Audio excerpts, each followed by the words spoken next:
Hello friends.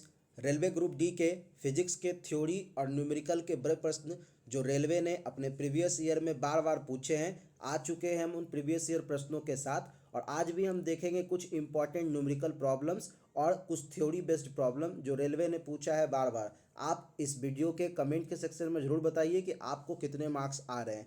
चलिए देखते हैं अपना पहला प्रश्न जो रेलवे ने ग्रुप डी में पूछा था। अपना पहला प्रश्न है कि गति का पहला समीकरण किसके बीच संबंध दर्शाता है। जो मोशन का जो पहला इक्वेशन है वो किसके बीच के संबंध को दर्शाता है। तो ध्यान रखना है यह वेग और समय के बीच के संबंध को दर्शाता है। बेसिकली मोशन जो है ये मोशन किसके द्वारा दिया गया है, जो थ्योरी ऑफ मोशन है ये बेसिकली थ्योरी दिया गया है न्यूटन के द्वारा। और न्यूटन का जो पहला नियम है वो बताता है वेग और समय के बीच के संबंध को।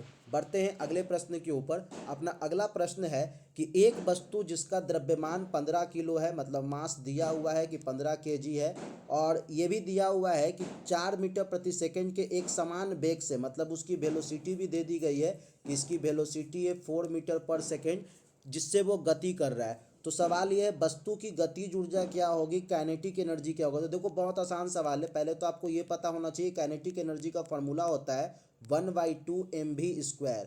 तो यहाँ पर 1/2 का 1/2 लिखा, मास हमको दिया हुआ है 15 केजी है तो यहाँ 15 लिख देंगे। और वेलोसिटी का स्क्वायर, तो वेलोसिटी 4 है और स्क्वायर हो जाएगा 4 का 16। तो ऑब्वियस सी बात है कि 2 से 16 कट गया 8 बार में, और जब आप 15 को 8 से गुना करोगे तो आ जाएगा 120 जूल। और आप आंसर देखो तो रेलवे ने भी जवाब दिया है 120 जूल, जो कि ये हमारा बिल्कुल ही सही जवाब। बढ़ते हैं अगले प्रश्न पर। अपना अगला प्रश्न है कि which of the following branches of mathematics was invented by Newton. Newton के द्वारा इनमें से गणित की किस शाखा का आविष्कार किया गया है। ये रेलवे ने ग्रुप डी में कई बार पूछा है। रेलवे का मानो तो ये पसंदीदा प्रश्न है बेसिकली देखा जाए तो रेलवे ने गणित के कैलकुलस, गणना सब्जेक्ट की खोज की थी। ध्यान रखना है कैलकुलस जो है वो रेलवे ने बेसिकली न्यूटन ने कैलकुलस, जो कि गणित का एक बहुत ही बड़ा चैप्टर है, गणित का एक बहुत ही इंपॉर्टेंट टॉपिक है, उसकी खोज की थी। बढ़ते हैं अगले प्रश्न पर। अपना अगला प्रश्न भी एक न्यूमेरिकल है और इसमें क्या बोला जा रहा है कि एक लड़का 120 न्यूटन भार के एक बक्से को 2 मीटर की ऊंचाई तक ले जाता है। मतलब 120 न्यूटन का एक बक्सा है और इसको 2 मीटर की ऊंचाई तक ले जा रहा है। आपसे पूछ रहा है उसके द्वारा किया गया कार्य क्या होगा। तो ध्यान रखना है कार्य का फॉर्मूला होता है work is equal to force into displacement. Displacement का मतलब विस्थापन, मतलब एक जगह से दूसरे जगह मतलब कितनी दूरी तय की गई। तो आप देख रहे हो 2 मीटर की दूरी है तो यहाँ गुना 2 कर लो। और आपको फोर्स दिया हुआ है कि 120 न्यूटन का भार लग रहा है तो यहाँ पर 120 कर दो, तो ओवरऑल गुना भाग करके निकालेंगे तो आंसर हो जाएगा 220 जूल। और यहाँ पर यहाँ दिया हुआ है 240 जूल, सॉरी 120 को जब आप 2 से गुना करोगे तो 240 होता है, तो आपका जवाब हो जाएगा 240 जूल। बढ़ते हैं अपने अगले प्रश्न की ओर। अपना अगला प्रश्न कह रहा है कि साइकिल की सवारी करते समय निकलने वाले ऊर्जा निम्न में से किसका रूप नहीं होता है। तो पहला है मैकेनिकल एनर्जी।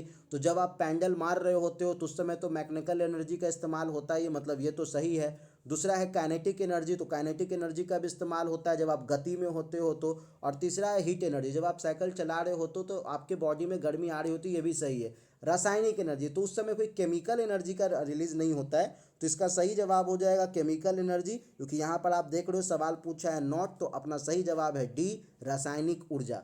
मित्रों हम आगे बढ़ें उससे पहले हम आपको बता दें कि अनअकैडमी लेकर आया है आप लोगों के लिए ग्रुप डी में सफलता पाने की एक बहुत ही अच्छे मौका। क्योंकि यहाँ आपको मिलता है टॉप एजुकेटर्स के साथ, भारत के टॉप एजुकेटर्स के साथ टॉप बैचेज में पढ़ने का मौका। यहाँ आपको मिल रहा है एक से बढ़कर एक फैकल्टीज से पढ़ने का मौका। और आप अनअकैडमी से कैसे जुड़ सकते हैं तो हम बता रहे हैं अनअकैडमी में जुड़ने का तरीका। आप अनअकैडमी में जुड़ सकते हैं, हमारे यूट्यूब के डिस्क्रिप्शन में एक लिंक दिया गया है जहां से आप अनअकैडमी ऐप को डाउनलोड कर लीजिए। और ऐप को डाउनलोड करने के बाद यदि आप कोई कोर्स खरीदते हैं, आप टेस्ट सीरीज खरीदते हैं या कुछ भी परचेज करते हैं तो आप वहां पर अप्लाई कीजिए हमारा कूपन कोड जिसका नाम है AS2020। मैं लिख भी देता हूं AS2020, ये अपना कूपन कोड है। आप इसे अप्लाई कीजिए और इस कोड को अप्लाई करने के बाद आपको मिलता है 10% तक का डिस्काउंट।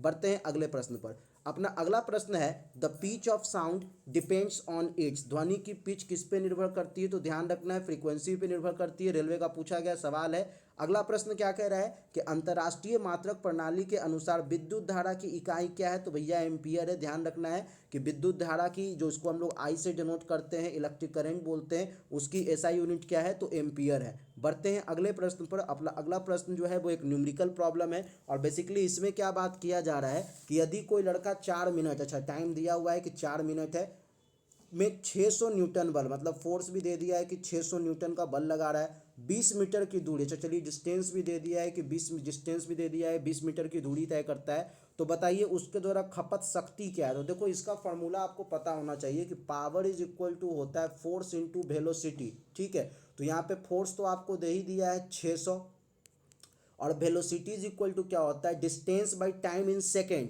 तो डिस्टेंस कितना दिया हुआ आप देख रहे हो 20 मीटर, तो 20 मीटर लिख दिया। टाइम इन सेकेंड तो आप देखोगे तो बेसिकली ये 4 मिनट यहाँ पर आप देखो लिखा हुआ है, तो इसको कन्वर्ट कर लेंगे मिनट को सेकंड में लाने के लिए 60 से गुना करते हैं। तो 60 से आपका 600 कट गया 10 बार में। उसके बाद आप देखोगे तो 4 से आपका 20 कट गया 5 बार में, और 5 को जब आप 10 से गुना करोगे तो आंसर हो जाता है 50। इसलिए अपना सही जवाब है 50 वाट। बढ़ते हैं अगले प्रश्न की ओर। अपना अगला प्रश्न भी एक स्टैटिक फिजिक्स है जो कह रहा है किसी जल विद्युत गृह में विद्युत ऊर्जा में परिवर्तन होने वाली ऊर्जा कौन सी होती है, तो वो गतिज ऊर्जा होती है। कभी भी कोई हाइड्रो इलेक्ट्रिक पावर होता है, देखो ये अगर हाइड्रो इलेक्ट्रिक पावर है, ऊपर से पानी अगर बह के आ रही है तो इसमें मोशन होता है, ये नाचने लग जाता है, और ये जो नाचते नाचते जो इलेक्ट्रिसिटी क्रिएट करता है इसे आप क्या बोलते हैं, काइनेटिक एनर्जी बोलते हो। चलो बढ़ते हैं अगले प्रश्न की ओर। अपना अगला प्रश्न है कि शक्ति का सूत्र क्या है। ध्यान रखना है कि power of formula is, formula का पावर क्या, फार्मूला का सॉरी पावर का फार्मूला क्या होता है, शक्ति का सूत्र क्या होता है, तो वो होता है वर्क बाई टाइम, कार्य बटा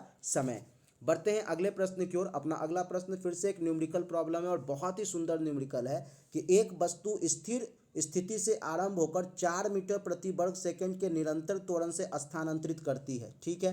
तो इसमें दे दिया है कि कितना डिस्टेंस ट्रैवल कर रहा है, तो 4 मीटर है ना, देखो लिखा है 4 मीटर प्रति सेकंड, मतलब एक्सीलरेशन दिया हुआ है 4 मीटर प्रति सेकंड स्क्वायर, और क्या दे रहा है कि इसमें टाइम दे रहा है, तो टाइम कितना दे रहा है 8 सेकंड दे रहा है। आपसे क्या पूछ रहा है, आपसे पूछ रहा है इसकी स्पीड क्या होगी। तो देखो आप लोगों ने पढ़ा है स्पीड का फॉर्मूला होता है v इज इक्वल टू होता है u प्लस ए टी। साफ तौर पे लिख रखा है यहाँ पर स्थिर गति से शुरू करता है, तो स्थिर गति मतलब इनिशियल स्पीड हो गई 0, ए तो दिया हुआ है 4 और टी दिया हुआ है 8, तो मतलब 8 चौका हो जाता है 32 और 0 प्लस 32 हो जाता है 32। तो आपकी वेलोसिटी जो होती है वो 32 हो जाती है, और आपको पता है वेलोसिटी और स्पीड दोनों एक ही होता है। तो आपका सही जवाब है 32 मीटर प्रति सेकेंड। लेकिन आप देखो रेलवे ने जवाब दिया है 8 मीटर प्रति सेकेंड, जो कि एक गलती है, और बाद में इसे रेलवे ने जरूर सुधारा भी होगा, इसमें भी कोई संदेह नहीं है। कभी कभी आंसर की बनाने में कुछ गलतियां हो जाती है। तो इस प्रश्न का सही जवाब है 32 मीटर प्रति सेकेंड। और आपको अगर इसके अलावा भी कोई आंसर आता है तो वीडियो के कमेंट में लिखकर बताएं कि क्या आपका आंसर 8 मीटर प्रति सेकेंड आता है। चलिए बढ़ते हैं अपने अगले प्रश्न पर। उससे पहले आपको हम बता दें ASO ई बुक्स लेकर आया है रेलवे के ग्रुप डी के एग्जामिनेशन के लिए एक ASO ई बुक्स का विशाल ब्रह्मास्त्र। ये ब्रह्मास्त्र आपके लिए श्योर शॉट सक्सेस बुक होगा, क्योंकि अगर आप इसे पढ़ लेते हो तो आपकी ग्रुप डी में सिलेक्शन निम्नतः नहीं पूर्णतः संभव होने वाली है। मैं ऐसा इसलिए बोल रहा हूँ क्योंकि हम लोगों ने इस किताब में केवल उन चीज़ों को कलेक्ट किया है जो रेलवे के ग्रुप डी में सबसे अधिक बार पूछे गए, मतलब रेलवे के सबसे पसंदीदा सवाल है। तो इस किताब को परचेस करने के लिए आपको क्या करना होगा, आपको यूट्यूब के डिस्क्रिप्शन में जाना होगा, वहाँ से आपको इसका एक लिंक मिलेगा और वहाँ से आप इसके PDF को प्राप्त कर सकते हैं। बढ़ते हैं अगले प्रश्न पर। अपना अगला प्रश्न है कि एक वस्तु पर बल लगने के बावजूद भी किया गया कार्य शून्य होगा यदि उसका विस्थापन डैश हो। तो निश्चित रूप से अगर उसका विस्थापन शून्य हो, देखो ऐसा समझो ये यहाँ से वस्तु का काम शुरू हुआ, घूमते घूमते घूमते घूमते फिर से वस्तु जब यहाँ पर आ गया तो इसने क्या काम किया, कोई काम नहीं किया है। तो यही कह रहा है कि एक वस्तु पर लगने वाला जो बल होता है वो शून्य होता है यदि उसका विस्थापन शून्य होता है। तो मित्रों आज के लिए बस इतना ही। हम मिलेंगे अपने अगले यूट्यूब के सेशन में जिसमें हम डिस्कस करेंगे फिजिक्स के और भी इम्पॉर्टेंट प्रश्न। अभी बस इतना ही, धन्यवाद।